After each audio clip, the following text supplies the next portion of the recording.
Assalamualaikum warahmatullahi wabarakatuh. Puji syukur kehadiran Allah yang Maha Kuasa. Karena limpah dan rahmatnya, video ini dapat terselesaikan dengan baik.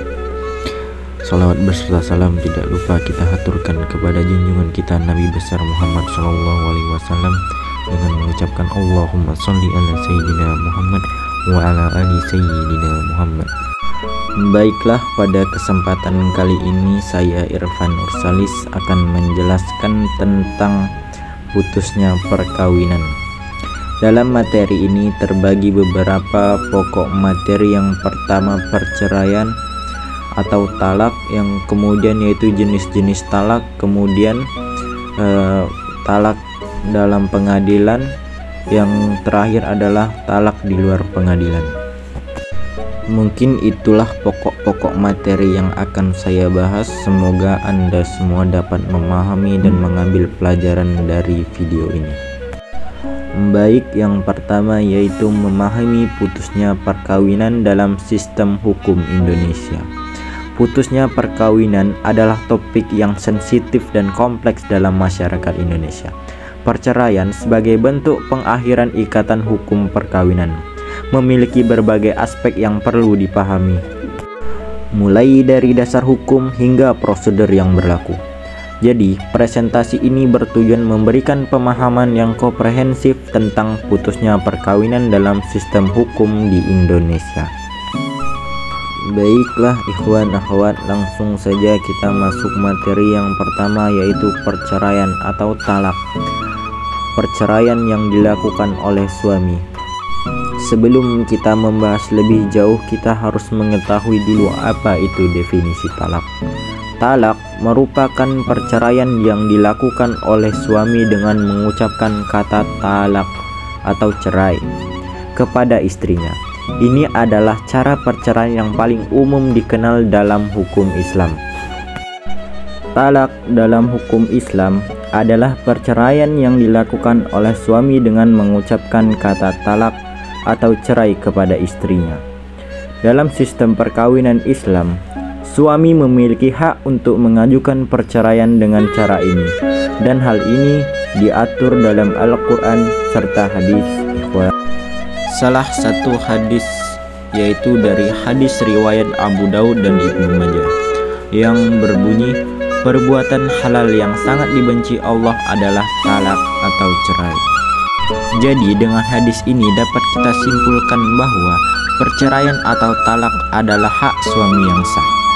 Namun harus dilakukan dengan cara yang sesuai dengan ketentuan agama. Nah, yang selanjutnya ikhwan akhwat, kita akan memasuki syarat dan prosedur talak. Nah, jadi dalam ketentuannya, suami dapat mengucapkan talak dalam beberapa kali kesempatan, tergantung pada jenis talak yang dipilih, baik itu talak 1, 2, maupun 3. Talak pertama atau kedua itu artinya masih memberi kesempatan bagi suami dan istri untuk rujuk kembali selama masa iddah. Jadi masa iddah ini adalah masa tunggu. Setelah talak pertama dan talak kedua, yaitu ada talak 3. Jika talak sudah jatuh 3 kali ikhwan akhwat, maka hubungan perkawinan tersebut sudah berakhir secara permanen. Suami dan istri harus menikah lagi jika dia ingin bersatu kembali. Perlu diketahui, dalam perceraian atau talak itu ada beberapa jenis. Yang pertama yaitu ada talak raj'i. Yang kedua yaitu ada talak bain. Talak raj'i adalah talak yang dapat dicabut oleh suami selama masa iddah. Suami dapat merujuk kembali kepada istrinya tanpa perlu akad nikah baru. Nah, yang kedua yaitu talak bain. Apa itu talak bain? Talak bain adalah talak yang memutuskan hubungan perkawinan secara permanen. Ada 2 jenis talak bain. Yang pertama yaitu talak bain sugro, yang kedua talak bain kubro. Apa itu talak bain sugro? Talak yang menyebabkan suami tidak bisa rujuk kembali selama masa iddah tanpa pernikahan ulang. Yang kemudian adalah talak bain kubro. Apa itu talak bain kubro? Talak bain kubro adalah talak yang memutuskan ikatan perkawinan secara total dan permanen. di mana suami tidak bisa rujuk kecuali istri menikah dengan orang lain. Setelah kita membahas apa itu perceraian, selanjutnya kita memasuki yaitu macam-macam perceraian dalam hukum Islam dan negara. Macam-macam perceraian dalam hukum Islam. Yang pertama yaitu ada perceraian oleh suami atau talak. Talak adalah cara perceraian yang paling umum dalam hukum Islam. Seperti yang dijelaskan, talak adalah perceraian yang dilakukan oleh suami dengan mengucapkan kata talak. Ini adalah cara perceraian yang paling umum dikenal dalam hukum Islam, di mana suami yang mengajukan perceraian tersebut. Nah, kalau talak adalah perceraian yang diminta oleh suami, kita memasuki perceraian yang kedua yaitu perceraian yang diminta oleh istri, yaitu khulu. Apa itu khulu? Khulu adalah perceraian yang diminta oleh istri dengan memberikan kompensasi kepada suami. Misalnya, dengan mengembalikan mahar yang telah diberikan saat akad nikah. Dalam khulu, istri dapat mengajukan permohonan cerai jika merasa tidak puas dengan perkawinan atau ada masalah lain yang menghalangi kelanjutan hubungan. Khulu hanya dapat terjadi jika suami menyetujui permintaan cerai dari istri. Kita memasuki macam-macam perceraian yang ketiga, ikhwan akhwat. Perceraian yang ketiga yaitu adalah perceraian oleh pengadilan atau pasah. Pasah adalah perceraian yang diputuskan oleh pengadilan.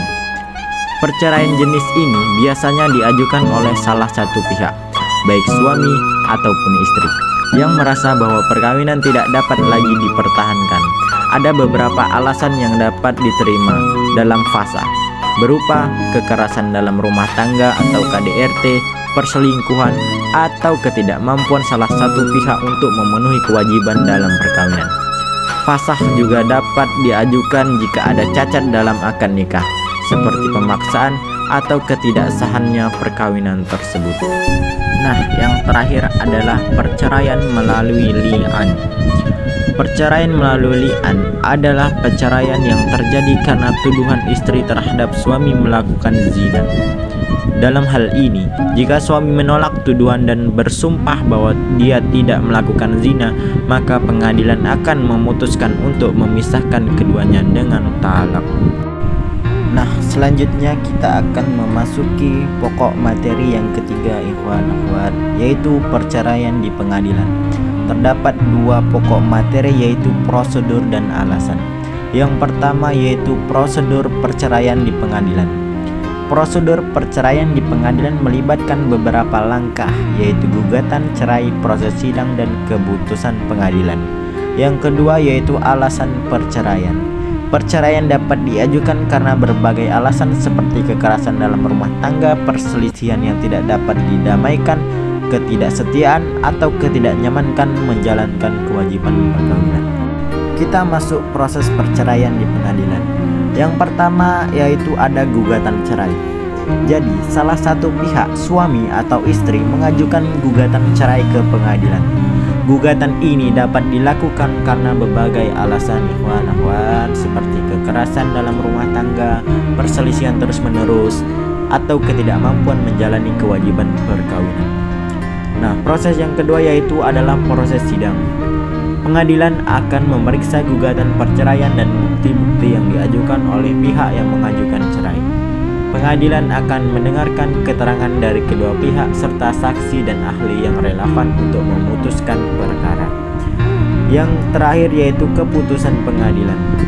Jika pengadilan memutuskan perceraian, maka keputusan tersebut akan mencakup beberapa hal seperti hak asuh anak, pembagian harta bersama, dan kewajiban nafkah. Perlu diketahui, dalam proses pengadilan, hakim akan terlebih dahulu mendamaikan kedua belah pihak agar bisa rujuk atau kembali bersama. Kemudian kita akan memasuki alasan perceraian di pengadilan. Ada beberapa alasan perceraian di pengadilan yang kita ketahui seperti kekerasan dalam rumah tangga atau KDRT. Perceraian dapat diajukan jika salah satu pihak mengalami kekerasan fisik atau psikis dalam rumah tangga. Yang kedua yaitu perselisihan yang tidak dapat didamaikan. Jika pasangan suami istri sudah tidak dapat lagi hidup rukun dan terus-menerus bertengkar, perceraian bisa menjadi solusi. Yang ketiga, ketidaksetiaan. Perceraian juga bisa terjadi jika salah satu pihak terbukti melakukan perselingkuhan. Yang terakhir yaitu ketidakmampuan menjalankan kewajiban. Salah satu pihak yang tidak mampu memenuhi kewajiban sebagai suami istri seperti memberikan nafkah, kasih, dan sayang, itu bisa menjadi alasan dalam perceraian di pengadilan. Setelah beberapa penjelasan, kita sampai pada materi yang terakhir yaitu perceraian di luar pengadilan. Perceraian di luar pengadilan terbagi menjadi 3, yaitu kesepakatan bersama, khulu, musyawarah. Yang pertama yaitu kesepakatan bersama. Suami dan istri sepakat untuk berpisah tanpa melalui proses pengadilan. Artinya, dalam beberapa kasus, suami dan istri sepakat untuk berpisah tanpa melalui proses pengadilan. Meskipun perceraian ini terjadi berdasarkan kesepakatan bersama, tetap diperlukan proses administratif di pengadilan untuk mencatatkan perceraian tersebut agar sah di mata hukum. Yang kedua yaitu khulu. Istri mengajukan perceraian dengan memberikan kompensasi kepada suami, tetap harus didaftarkan dan disahkan di pengadilan. Artinya, khulu merupakan perceraian yang diminta oleh istri, di mana istri memberikan kompensasi kepada suami seperti mengembalikan mahar. Namun, meskipun dilakukan tanpa melalui pengadilan, perceraian jenis ini tetap harus didaftarkan dan disahkan di pengadilan agar sah secara hukum. Kemudian yang terakhir yaitu perceraian secara musyawarah. Pasangan menyelesaikan segala hal yang berkaitan dengan perceraian dengan cara damai, tetap harus mengajukan permohonan ke pengadilan. Artinya, beberapa pasangan memilih perceraian secara musyawarah, di mana mereka menyelesaikan segala hal yang berkaitan dengan perceraian seperti pembagian harta dan hak asuh anak dengan secara damai. Namun, untuk memastikan agar perceraian tersebut sah, mereka tetap harus mengajukan permohonan cerai ke pengadilan. Mungkin itulah materi yang dapat saya sampaikan tentang putusnya perkawinan. Jadi kesimpulannya adalah, putusnya perkawinan melalui perceraian adalah hak dan pilihan bagi pasangan yang tidak dapat mempertahankan ikatan perkawinan mereka. Perceraian dapat dilakukan dengan berbagai cara, baik melalui talak, khulu, fasakh, maupun li'an. Perceraian dapat dilakukan melalui pengadilan dan diikuti prosedur hukum yang berlaku, atau bisa juga dilakukan di luar pengadilan dengan kesepakatan bersama, meskipun tetap membutuhkan pengesahan hukum. Proses perceraian harus dilakukan dengan penuh kehati-hatian dan mempertahankan hak-hak yang terlibat, terutama dalam hal pembagian harta bersama dan hak asuh anak, agar dapat menjaga keadilan bagi semua pihak. Terima kasih atas perhatiannya. Saya Irfan Nursalis. Semoga kita dapat mengambil pelajaran dari video ini. Assalamualaikum warahmatullahi wabarakatuh.